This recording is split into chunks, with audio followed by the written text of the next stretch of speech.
Hello, everybody. It's Matthew Street, and welcome to my channel. As always, I'm so appreciative and grateful that you're here. And folks, I have a great show for you today. I am doing a very special interview with someone. Wow, person to me is a true power pop and punk rock legend. In 1977, he was the founding member of a band that I have been a fan of for well over 30 years. And they have a brand new album coming out, folks. It's either out right now or it will be coming out in a matter of days. Now, since the late 1970s and throughout his career in music, he has played with several great bands and he's recorded a series of fantastic albums over these same period of time. This is with artists such as The Most, The Richards, 145, and the Sal Baglio Band. Now, over the years, he has shared the stage with the various artists and bands he's played with, and he's open for great artists such as The Records, Iggy Pop, David Johansen, Johnny Thunders and the Heartbreakers, Joan Jett, Rick Derringer, The Jam, oh my goodness, The Runaways, so let me think, The Police, The Romantics, Pat Benatar, Joe Jackson, and the Ramones, right? Did I miss anything?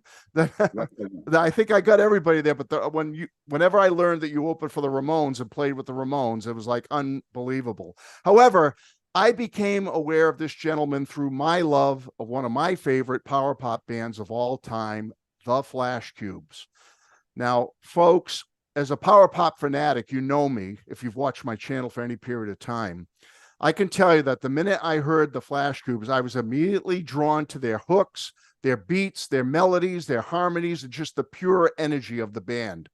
Now, they remain active to this day, and on August 11th, so either right now as you're watching this or within days, the Flashcubes, which consist of Artie Lennon on vocals and guitar, Gary Frenet on vocals and bass, Paul Armstrong, vocals and guitar, and Tommy Allen drums, will be releasing their brand new album on Big Steer Records called Pop Masters.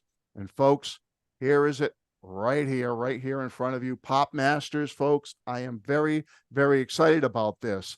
I am totally in love with this album, and it has already risen to the top of my favorite albums of 2023, and the year's just barely halfway over. Folks, I'm honored to have a member of the Flashcubes here with me today to talk about not only his time in the Flashcubes and the other bands he's been with. We're going to touch upon that, but we're also going to talk about this great release, Pop Masters. Please give a warm welcome to the Matthew Street channel, Mr. Paul Armstrong. Paul, how you doing? Welcome.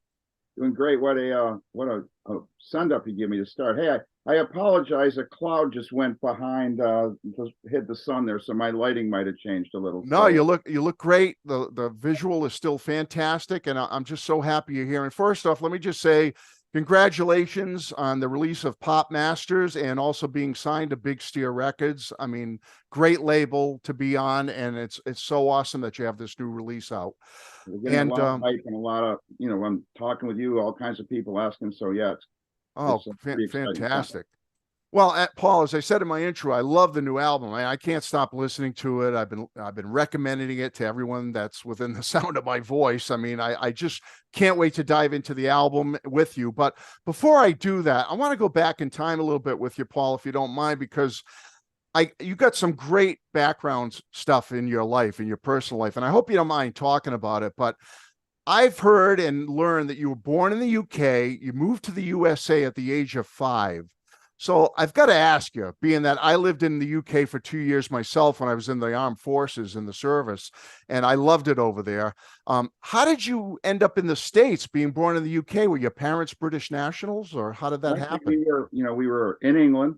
I was born in Nuneaton, England, which is a little bedroom community outside of Coventry and Birmingham, which are two big industrial centers. Right. And my dad was just part of what they called the brain drain at the time, where American companies were looking to bring European technology people over to America. My dad always wanted to come to America. He'd come here in his job and he'd gone all over the place, been to Los Angeles, been to New York. He fell in love with it. So he got a job here. I was 5 years old, already going to school in England, very settled, proper little British lad with my dicky bow and my sandals my mom made we wear. When we got on a boat, the Queen Elizabeth, with Oh, 2 wow. trunks. I still have a trunk upstairs. That's all we had. We got on a boat. 5 days later, we ended up in New York City, Pier 91, I believe it was, and we Yeah. rented a car and went to Syracuse, New York, where my dad had a job, and we actually rented a little cottage in a motel and lived out of that for 2 or 3 months till we rented a house. So we're really, a late, early '60s immigrant family coming over from England, just like immigrants today. Right. Didn't become a U.S. citizen until 1983, Oh, and wow. it sounds like really great and romantic, but I got to tell you, when your mom dresses you for school in a bow tie and little red sandals and shorts, and you're in America, Yeah, it's and you tough. got an English accent, the teacher says, "Oh, Paul, can you get up in front of the class and talk to everyone?" It was kind of humiliating. So the first thing I tried to do was lose my English accent as quick as I could and become a proper Yank like all the other kids. But that Yeah. strategy didn't really pan out too well, because when the British invasion of the Beatles hit, I was kind of longing for my British accent back. But Oh, anyway, absolutely. Yeah. So your dad had that job ahead of time. That's how you ended up in yeah, Syracuse. he He got a knew he job was from going there. answered an Right. ad in a magazine, got the job, and we literally, we in our home movies we have it. We actually drove down to Southampton on the coast. All our relatives were there waving goodbye. We're on the Queen Elizabeth, and away we came. I was Right. 5 years old. So, so now you're here in America, you're a young boy like that, you're in Syracuse. How did you personally get interested in music? Were your parents musical? Did you have music lessons? I mean, talk about My how you got family into always had music going on. The first record I ever owned was Tammy by Debbie Reynolds. Oh, yeah. And my parents always said I'd ask for my Bebby chord, Bebby chord, Bebby chord, which one I wanted Tammy Yeah. by that. But then, just like everybody my age and our generation, probably yourself too, I was 8 years old, and we were, living in Syracuse, and we heard about this great British phenomenon, the Beatles, going to be on TV on Ed Sullivan, February 9th, 1964. And we watched it, and my life changed forever. I remember my dad standing there and saying, "Oh, they're a bloody disgrace to Britain," and to me that just made me say, "Yeah, they're onto something here." So from that moment on, my life was on a completely different path, and I'm still on the same path to this day. Yeah, it's amazing how so many people from our generation, so to speak, were so influenced by that appearance of the Beatles in America for the first time. But what were some of your other, besides the Beatles, which I'm sure was the big factor, but what were some of your other musical influences coming into young, Well, early I kind of preteen years? dove right into music and record collecting. I'm a huge record collector like you are. And Yeah. I still have my original copy of Meet the Beatles, which I bought the day after I saw them on TV. But from there, I just started becoming a sponge for everything. I ended up, gravitating towards the Dave Clark Five, Oh, yeah. Rolling Stones, because all my friends loved the Beatles, so I had to like something else. Growing up, Good. just like Yeah. growing up in upstate New York, everyone's a Yankee fan, so of course I had to become a Red Sox fan, and I've got that Yeah. thing going on. But so no, Well, I you're dove okay with right me in. if you like the Red Sox. Yeah. So, So we'll hit that later when you ask me why I moved to Boston. But yeah, yeah. from the Beatles, I've just been a music fan. Kinks, Who, The Move, right on up to glam rock, David Bowie, the Rolling Stones, the Wow. Faces, right Yeah. into punk. Now, then punk's when everything kind of clicked to the point where Hmm. maybe I can do this. Yeah. Did you, when you were young, did you play in bands as a kid or a young Yeah, preteen? you, Did you you get were asking about that. I actually took piano lessons and drum lessons in elementary school. right? And then I also played oboe in the elementary school band. So that's a pretty weird instrument. Yeah. Yeah. You can't really bring it Yeah. into rock and roll unless you're in King Crimson. But then, so I always had a guitar and could play, but I really didn't. I really wasn't in a band till I was in high school, and I met Oh, really? Lennon in high school, and he was a little bit younger than me, but he always wanted to work on his lead playing, so he taught me how to play rhythms. And he really taught me a lot of the way around a guitar neck. So I would sit there playing rhythms while he was working on his Jimmy Page licks. Right. And Right. we actually, after high school, we were in a couple of bands that might have played a few CYOs here. We had a band called Miss Amanda Jones, named after the Stones record, and we played a few places. Actually, when we were 17, we actually played a strip club. A friend of ours got us a gig. Yeah, that was kind of fun. We were, Oh. in the back room changing with the strippers. So that was kind of the precursor to the Flashcubes. But Artie and I have been friends since we were like 15, 16. Wow, it goes way back, that friendship. Yeah. Yeah. So how did the Flashcubes form from there? You and Artie are buddies and stuff, and you're Right. playing So together. And then So what there's happened after that? another interlude in there. I was actually an engineering student at RIT, and I'm Hmm. proud to announce that I actually flunked out twice. So the second, I love doing my radio show, but engineering class wasn't that exciting. But the second time I went back there, I actually was starting to learn guitar. I'd been to England. We went on a family trip in '76 where I went over with long hair and being into prog rock. And I met up with this friend of mine over there. She took me down to Kings Road. We saw the sex store and all the sex. So I immediately cut my hair and wanted to be in a punk band. So Right, right. there's a band from Rochester that I was actually a founding member of, New Math. And so Oh, when I okay. was in Rochester, me and Kevin Patrick, Gary Trainer, Mark Schwartz, Paul Dodd started a band, and we actually played one gig. Then I got kicked out of RET, moved back to Syracuse, and they carried on. But as soon as I got back to Syracuse, flunking out of college, I did get offered a job to run and manage a local record store, which I did. Much more, good for me than engineering school. So, and it was at that record store I met Gary Frenet, and it was kind of a weird thing. Is when I was in Rochester, I went to the Record Theater, which is a big record store there, and Gary was working there. I never met him. And I said, "Hey, I'm looking for a job. Can you help me get a job?" And he actually pointed me towards a store out in the suburbs they were hiring. So I worked, while I was at RIT, I had a job there. But then now, fast forward a couple of years, and I'm working at this record store in Syracuse in '77. And Gary moves back to Syracuse. He walks and says, "I'm looking for a job." And since I was the manager and had some sway there, I actually hired Gary. So now I had my best friend Artie. Gary was working alongside of me. We were obviously all into the same music. And then we called over to another store on the other side of town looking for, the latest Pablo Cruz record or whatever someone might be looking for. And there was this crazy character on the other end named Tommy Allen. And all he'd do is go on about Badfinger and the Raspberries and Cackle. And so within pretty quick order, we started rehearsing in a band. And there is that timeline that I just posted on Facebook, and I might have sent it to you, that lists, it goes right through that. We went from a practicing band to a gigging band in about a month. Wow. Yeah. And we got a weekly gig right off the bat. But once the Flashcubes got out playing, it took off pretty fast. Oh, yeah.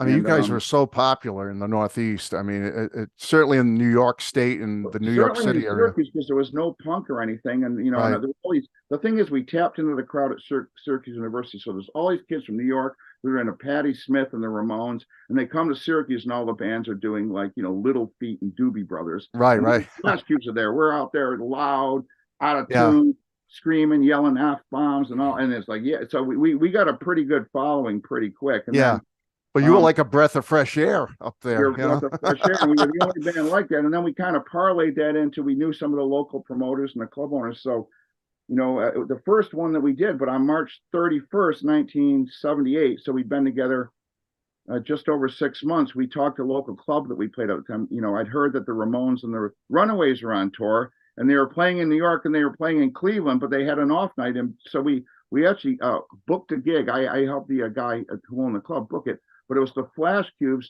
the Runaways, and the Ramones for $4.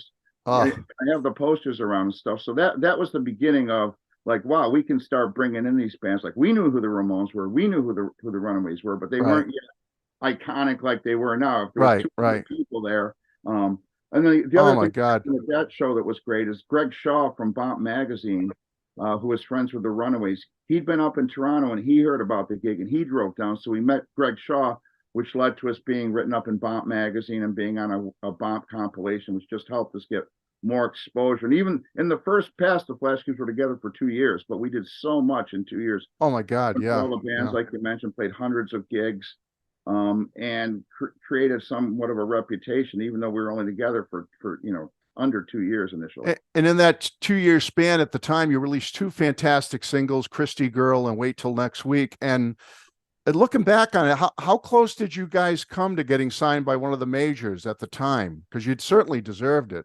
Well, we'd go to New York and we'd play showcases, and people, Seymour Stein or different people would come see us. But, we never, I personally, the other guys might differ on this. I don't think we were ever really close to getting signed by a major label. People were sniffing around.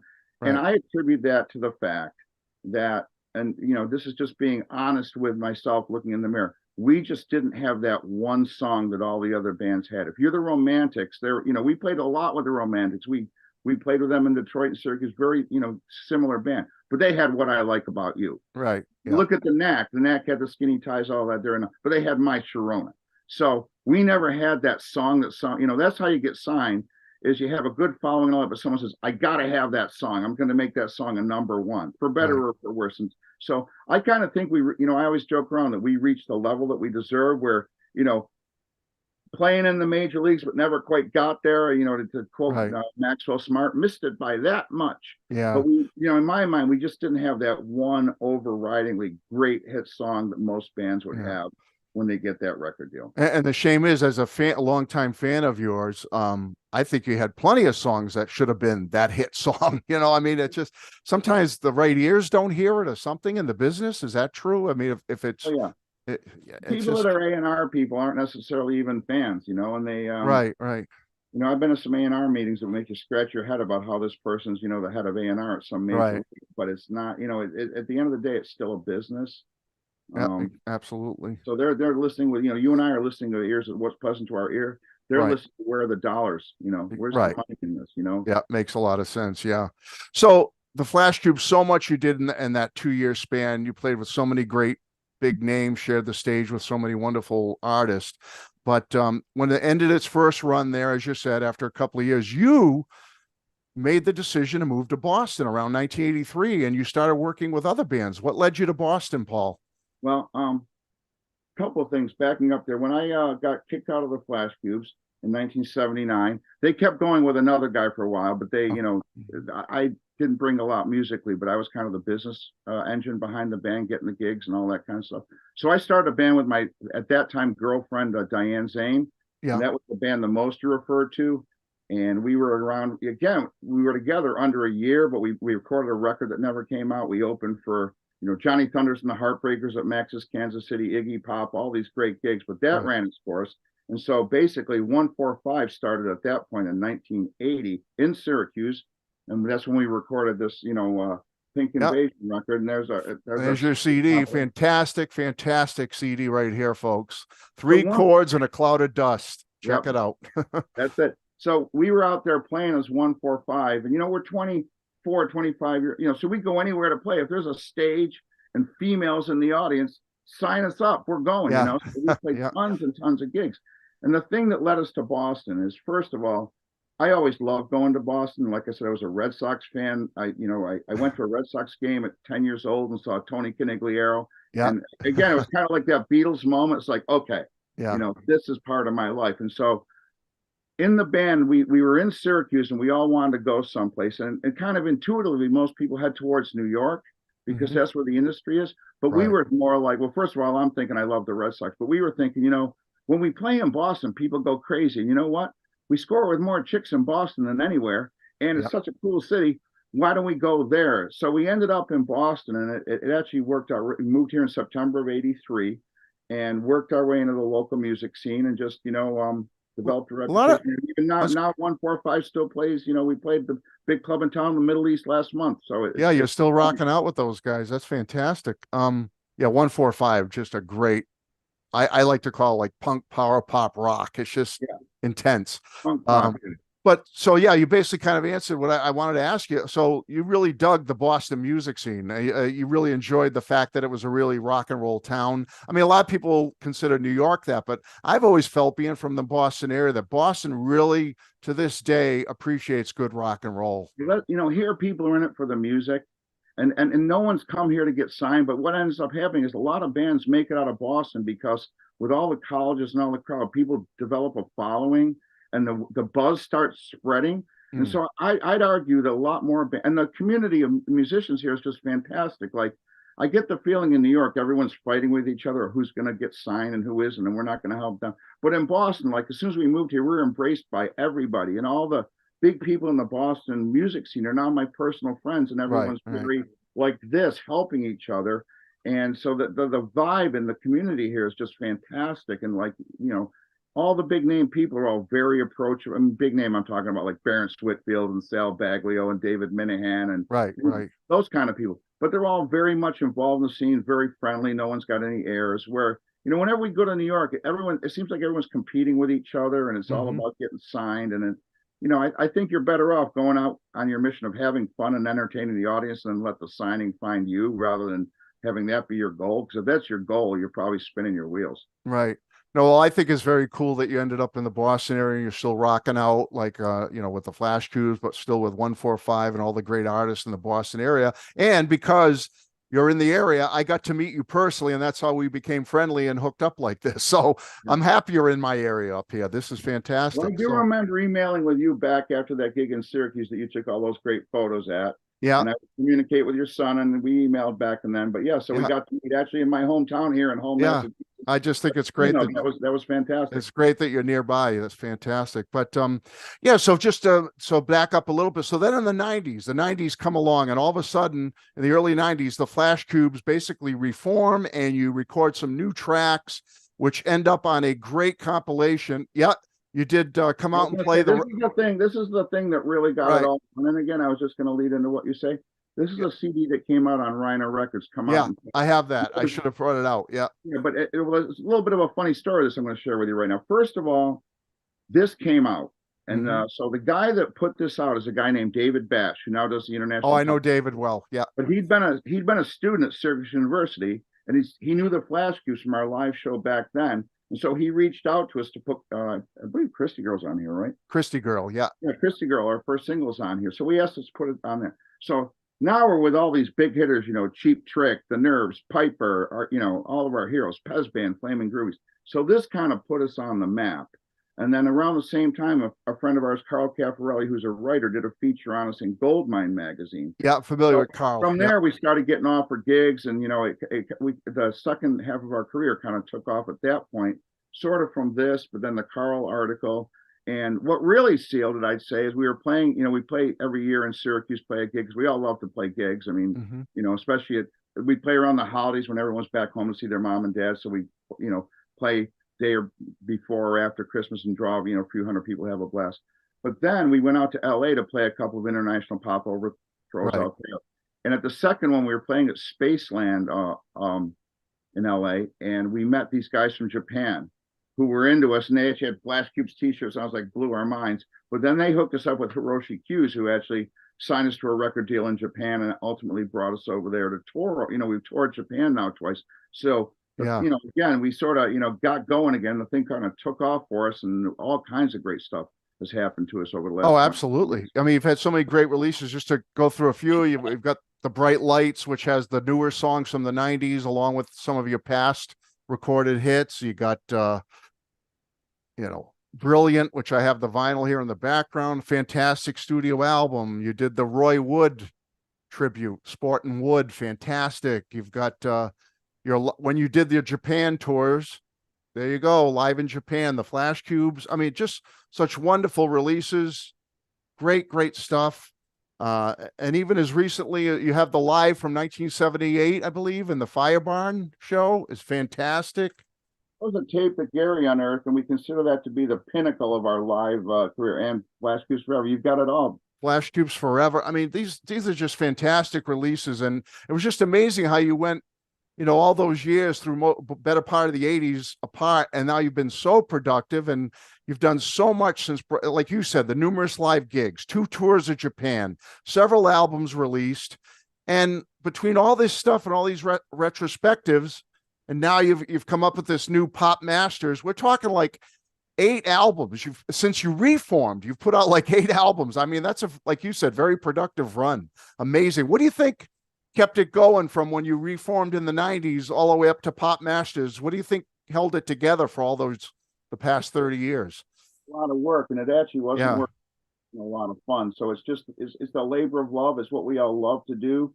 And so why not do it? I mean, we all have our health. We all have our activity going. So, and we just love being a band together. So yeah. How did you guys end up with Big Steer Records? What was the impetus to get with them? I mean, congratulations, great label, but how did that come about? Every time we put something out, we try to bat around who might put it out or whatever. And I believe that, I'm not sure how we met Big Steer, but I believe Tommy Allen might have had a connection, or maybe Pat Pearson, one of our buddies, but someone knew them, and they jumped all over it. We started off with 1 single with them, and now we're up to a full CD, and more to follow, I'm sure. I loved how you did the digital singles, how like every couple of months or so you'd release a new digital single. That was a fantastic idea. And just now, I mean, with the brand new album with Pop Masters, you're basically compiling the majority of those singles plus some new songs. And here it comes, August 11th, it's coming out. And I got to tell you, Paul, being a power pop fan since I was a little kid, this album just makes me so happy. It's one of these albums that makes me smile. It just puts that bounce in my step, and it just lets me know that life is okay, that even if I'm going through some crap, that things will be okay. It's just one of those positive, upbeat albums. And, Thank you so to just a great thing that you did with the digital singles and then putting it all together in this fantastic album. And what I love about it is you recorded a lot of these songs working with the original artists who were involved in these songs. It's, to me, it's like a who's who of power pop and pop rock luminaries that you guys have worked with to put this all together. Just to give a little list here, and then there may be a couple you'd want to talk about, but you got Mimi Bettinas from Pez Band, David Payton from Pilot, Randy, I believe it's Klawan, if I'm not pronouncing it right, or Claywan from Cyrus Erie, Steve Conti, the great Steve Conti, John Murphy from Shoes, along with Gary Klebe, the Paley Brothers, the Sponge Toes. I mean, the Sponge Tones. It's an absolutely amazing lineup. I mean, did the idea, was the idea prior to the digital singles coming about, or did you know these tracks were going to become an album all along, or did that come later?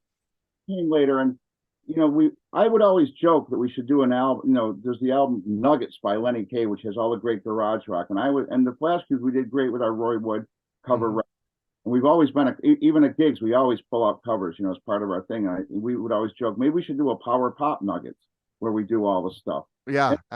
So it all started with us recording "Baby It's Cold Outside" by the Pez Band, because we all Yeah. love the band.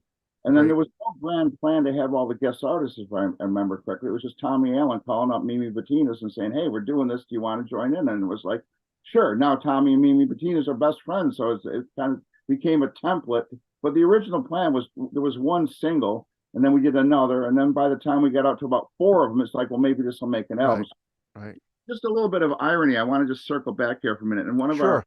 friends pointed this out recently. So I just held this Come Out and Play record up, and this is kind of like the best of power pop. And we did this completely unconsciously. But if you look at this, out of the 10 songs on Pop Masters, 3 of them are on here. Baby It's Cold Outside by the Pez Band. The Paley Brothers Come Out and Play. Yeah. And then there's another one on here too. It's oh yeah, Chris Stamey, The Summer Sun. Oh, So the Summer we Sun. did it completely subconsciously. There was no plan of like, let's copy, Come Out and Play, but Right. it's just what we are. So I think the first one we did was the Pez Band song. Then in quick order, we did the Posey song, the White Twilly song, and just kept on going from there. And now we have a record coming out on August 12th. Oh, I'm just so excited about it. And I think when people hear it, they're going to love it. And Tommy Allen, your drummer, he produced the album, and very talented guy. He produced co-produced one of my favorite albums of all time by The Size, called What Goes On, going back years ago. So I know he's had his hand in producing for quite some time. I mean, tell us a little about Tommy's production of Pop Masters. What you felt? How'd you feel he did with it? Let me just say this. My dad would always say to me, the ideas are the easy part. The hard part is doing something, Mm-hmm. And so this idea of Power Pop Nuggets was my idea, and I talked about it with these guys. Let's do this, and it was all talk. It was nothing. It was crap. Tommy Allen, who has a recording studio in New York and fancies himself as a producer, actually took the bull by the horns and started making drum tracks and passing them around to us. The Baby It's Cold Outside. So really, this whole record is a testament to Tommy's tenacity and stick-to-itiveness to do all the grunt work on this, probably thousands of hours in the studio that he's done. I go into a studio and I play guitar for 2 hours and I'm done with it. Gary goes and does a vocal 2 hours, he's done. But then Tommy's sitting there meticulously scraping through everything, getting all the guests lined up and do it. So, when we were coming up for the title for it, I was actually joking around that probably the best title for this record would be Tommy. Just Cool. because it's really his work. Yeah. Like I said, it would not have happened if it wasn't for him. So hats off to Tommy. Great job and a lot of work. And it's not that it didn't go unnoticed. Oh, awesome. Yeah, I mean, just such great artists you guys had the opportunity to work with, and wonderful songs. I love all 12 tracks on it, and I really can't pick a favorite, but I got to tell you, you got the latest single, and I'm going to try to put a clip. I am going to put a clip of the brand new video of the new single, Forget About You by the Motors. I mean, it's a stunning, great cover of that well-loved Motors song. I mean, tell us a little bit about that song. in the video? How did that all come about with that You know, first single? Big Star, that was coming out as a single, and Big Star was looking for a video, and we're like, so we have all kinds of, that's another point. We have all kinds of archival footage that we all own, hundreds of hours. So we keep joking around, and maybe this is a chance. If there's anyone out there as a documentarian that's looking to do a movie, we've got the story and all the raw footage, just don't have the desire to make it happen. Yeah. But so anyways, we took some of the basic footage that we had, the older stuff, and turned, Gary's son, Rob, is in the film business, made that video up for us. And so that became the film for Forget About You. So It's fantastic, and my viewers are going to get to see it because I'm definitely going to put a it's clip. a lot of fun. Yeah, that they're going to, I think they're going to fall in love with you and the band just seeing the clips. They're so wonderful. Like I talk about our friendship, we're still the same four guys that got together in 1977. Right. And at the end of that video, there's a clip in there that just to me sums it all up. It's right at the very end of the song, and we're, it's all synced up to a gig, but we're at a gig, and we hit the last chord, and then we all walk to the center of the stage and we give each other high fives. The high fives. I love that part. Right there is just, hey, we're up here together. Yeah, man. Love you, man. Yeah. That's what it's all about to me. Yeah, you were kind enough to share the video with me, and I love that part right at the end. And I think you were the one that initiated those high fives. I think if I remember correctly, you were the guy going around getting it going. So that was fantastic. They're probably going back, going, yeah, you effing asshole, yeah, Yeah. So yeah, just I want my next question is going to be because I want to hear about some of your favorite cuts on here. But let me, for the audience anyway, you got "Baby It's Cold Outside," which was originally done by Pez Band. You got "Get Up and Go," which was done by Pilot. "Get the Message" by Cyrus Erie. "Goodbye to Jane" by Slade. "Tomorrow Night" by Shoes. "Come Out and Play," the Paley Brothers. "Have You Ever Been Torn Apart," the Sponge Tones. "Forget About You," the Motors. "The Summer Sun," Chris Stamey and the DBs. "Alone in My Room," the Dwight Twilley Band. "Flavor of the Month," the Posies. And "Nothing to Do" by Sparks. What a lineup. What a 12 beautiful, fantastic songs here. So are there any special tracks on the album that you would really like to mention, Paul? Maybe some special ones in your mind? First of all, being born in the Midlands of England, I'm into all the, real, Birmingham rock type of thing of the moves. But particularly, you'll see over my head here is my wrong side, my Slade pennant. Oh yeah, look at that. Yeah, I'm a huge Slade fan. When I've been in England, I've gone to see where they grew up and where they were born. And the funny thing is, they are from the same town that the Move are from, right. Bilston, which is part of Wolverhampton. Oh. And it's a great little neighborhood. There was actually a neighborhood bar called the Trumpet. And when you go to, like, if you ever watch any Slade documentaries, whenever they do an interview, they go to this place, the Trumpet. And Roy was, right from the same area there. So there's this little, borough within Wolverhampton where so much of the music I loved is. But the reason I like the Slade song, not only do I love Slade and everything about them, but we had Steve Conte as a special guest. Oh yeah, Steve. And most people would know Steve Conte from having played with so many people, particularly, Michael Monroe and the New York Dolls. But what I remember, I'm a record collector like you are, Matt. This record right here, Company of Wolves, came out in 1990. And it's Steve Conte and his brother John Conte. This has always been one of my favorite records. Even in 1990 or so, I drove down with a friend of mine to go see Company of Wolves at some bar in New York City. Just love the band, love this record. I highly recommend it to anyone. And so, and then Steve Conte's in the New York Dolls taking the Johnny Thunders role. So having him on Goodbye to Jane, and he just lights it up. He's great. You hear him all the time with his solo stuff on Little Steven's Underground. Oh yeah, he's on there all the time. So honored. We have so many great guests on this record. Andy Paley, who's a friend of ours, just great with the Paley Brothers and Sponge Tones. But I mean, to me, Steve Conte is he's the freaking balls when it comes to and stuff that I like, and a hell of a nice guy too. Yeah, and what's also cool is I noticed the Flashcubes are starting to get some hits on the Underground Garage. I mean, all of a sudden I'm starting to see some of your songs pop up on both of Little Steven's channels there on Sirius. So that's fantastic that the airplay is starting to roll in. They're getting in a fair amount of airplay, and it's actually crazy. There's a show, Chris Carter's British Invasion show, and he does a segment on that, even though it's all British Invasion, of bands, American bands that would like to be British. And so periodically he'll play one of our Move songs. He'll play Ballpark Incident. Yeah, yes. Grass Glow. Or not that long ago, I was actually driving south of Boston here on 93 South, listening to, British Invasion show like I do every week. And Hello Susie comes on, and I'm like thinking, wow, this is the Move. And I look at the radio, it says Hello, Susie, the Flashcubes. Yeah. Luckily, I didn't get in an accident. It was just like driving down the road, hearing our song come on, Little Steven's Yeah. on, which I'm already a huge fan of. It was just a great moment. Oh, Great moment. absolutely. Those are really those are fun moments. And me as a fan of yours, when I hear you on Underground Garage or Sirius, I get all pumped up and the volume goes right up. Believe me.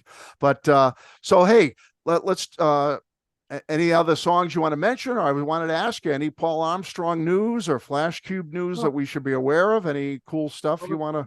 Coming out, the Flashcubes as a performing band are pretty much retired. We did our 40th anniversary gig in 2017, right before COVID. We had a great gig, and we kind of put the final nail in the coffin at that point because we're all still performing musicians, but as the Flashcubes, it's just so hard being all over the place. But I Right, still right. regularly. You mentioned I'm friends with Sal Bagley. I was just in a video Yeah. with a couple weeks ago. Played a local gig with him sitting in. My band 145 plays pretty regularly. We just played a gig opening from Tom Kenny's band at the Middle East. He's the voice of SpongeBob. We had all these young kids going crazy over us. That went really well. Yeah. We've Yeah. got gigs coming up. I mentioned I was in the band New Math in Rochester. They're doing their farewell gigs. They've got a new CD out on Propeller Records, and they've got their final gig coming up on October 14th. So 145 is going to be opening for them there up at the Abilene in Rochester. So looking forward to that. And again, I just love playing. So there's no money in it. There's nothing in it except for the pure joy of doing it and getting out there. I mean, I can sit home and watch soccer on TV all night, or I can go play a gig. I'd much rather play a gig. Yeah, no, whenever I've seen you live, whether it be on video or when I saw you live with the Flashcubes, I mean, it's very clear that your love for the music is what's prominent. You don't give a crap about anything else, about, like you said, the financial gain or any of that. It's all about your love of rock and roll and the music, and it just bleeds from you. You can see it, you can tell. And that's what I love about you and your personality, is that you live this stuff. And as a fan, I'm not a musician myself. I don't play in a rock band, but you can feel it. You know when someone's being real and honest, and that's you all the way when it comes to no matter what group you play with or what recording I'm listening to by you. You are definitely the real deal. And Thanks for I, that. I appreciate you even being here and doing this. Believe me. I read a lot of memoirs, and they're by people way more famous than me, but it really comes down to there's a certain just thrill of connecting with an audience, and it's kind of like the Beatle line: "The love you make is equal to the love you take." Right, So, right. when you're up there performing and giving everything you got, you get it back from the crowd. I mean, it's just addicting and it's great. But I mean, that's what it's all about, is just connecting with people. Yep.